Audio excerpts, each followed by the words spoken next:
بسم اللہ الرحمن الرحیم۔ السلام علیکم ورحمۃ اللہ وبرکاتہ۔ جماعت ششم کے تمام طلباء امید کرتا ہوں خیریت سے ہوں گے۔ اللہ تعالیٰ آپ کو خیریت سے رکھے، خیریت میں رکھے۔ سبق نمبر 12 کے جو مشکل اور اہم الفاظ ہیں وہ آپ کی اسکرین پر نمایاں ہیں۔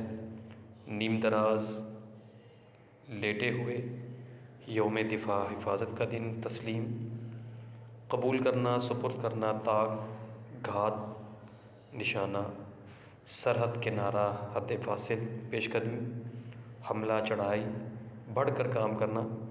یہ پیش قدم کا معنی ہے چکنا چور، پرزے پرزے، پرنم، بھیگی ہوئی، جنگ بندی، جنگ ختم کرنا، ناقابل، قبول نہ کرنا، تسخیر، فتح کرنا۔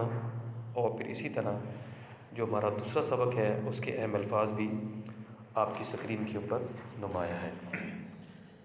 سبق نمبر 14 کے چلن، رفتار، چال، دستور، غفلت، بھول، چوک، لاپرواہی، اسی طرح محروم، ناکام، باز رکھا گیا، رخ، سمت یا جانب، تاباں، روشن یا چمکدار۔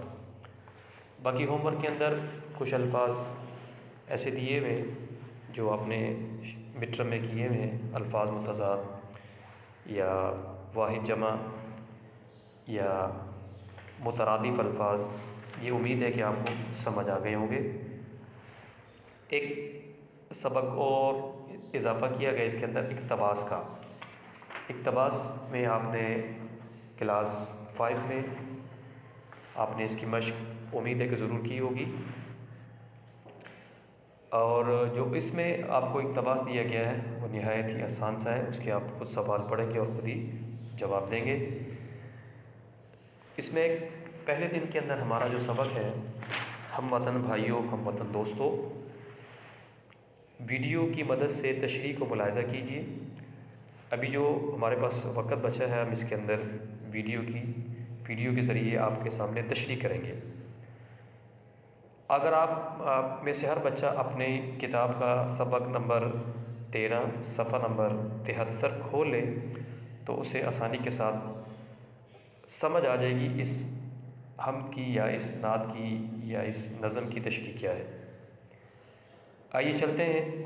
آؤ بدلے پرانا چلن، ہم وطن بھائیوں، ہم وطن دوستوں، دیس اپنا ہے یہ اپنی دولت ہے، یہ ہم امی مقدس امانت ہے یہ، اس امانت کی مل کر حفاظت کرو، ہم وطن بھائیوں، ہم وطن دوستوں، رات کو چاند تاروں سے تابع کرو، صبح کی روشنی میں سویرے بھرو، ان اجالوں کو ہمراہ لے کر چلو، ہم وطن بھائیوں، ہم وطن دوستوں۔ صوفی غلام مصطفیٰ تبسم کی یہ نظم ہے۔ اتفاق اور اتحاد کا اس میں درس دیا گیا ہمیں۔ آؤ بدلیں پرانا چلن، یعنی جو پرانی روشیں ہیں، پرانی سستیاں ہیں، اس کو بدلیں اور نئے سرے سے ہم لوگ اپنی زندگی کا آغاز کرتے ہیں۔ یہ دیس ہمارا ہے، یہ دولت ہماری ہے، یہ مقدس امانت ہے، ہم نے اس کی حفاظت کرنی ہے۔ اور پھر اسی طرح کہتے ہیں رات کو چاند تاروں سے تابع کرو، تابع کہتے ہیں روشنی کو، منور کو، رات کو چاند تاروں سے منور کر دو، صبح کی روشنی میں سویرے بھرو۔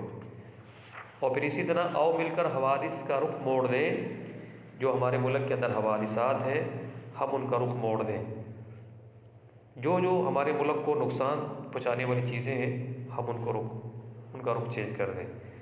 ٹھہر جائے جو منزل اسے چھوڑ دیں، آؤ آگے بڑھو اور آگے بڑھو، ہم وطن بھائیوں، ہم وطن دوستوں۔ ہمیں آگے بڑھنا چاہیے، ملک کے لیے بھی، اپنے لیے بھی اور دین کے لیے بھی۔ اللہ تعالیٰ کا قرآن بھی یہ کہتا ہے فاستبقوا الخیرات، تمہیں نیکیوں کے اندر بڑھ چڑھ کر حصہ لینا چاہیے۔ اور اسی طرح اللہ تعالیٰ بھی دیگر مقامات پر اور احادیث میں بھی اس کی ہمیں تلقین کی گئی ہے، ہمیں ترغیب دلائی گئی ہے کہ ہم کامیابی کی طرف بڑھیں، سستیوں کو، غفلتوں کو چھوڑ دیں۔ آگے وہی کہتا ہے غفلتوں میں کئی منزلیں کھو چکے، اپنی محرومیوں پر بہت رو چکے، یعنی ہماری سستی اور لاپرواہی کی وجہ سے جو ہمارے ہدف تھے، اہداف تھے، منزلیں تھیں، ہم ان کو کھو چکے ہیں اور اپنی محرومیوں پر ہم رو بھی چکے ہیں۔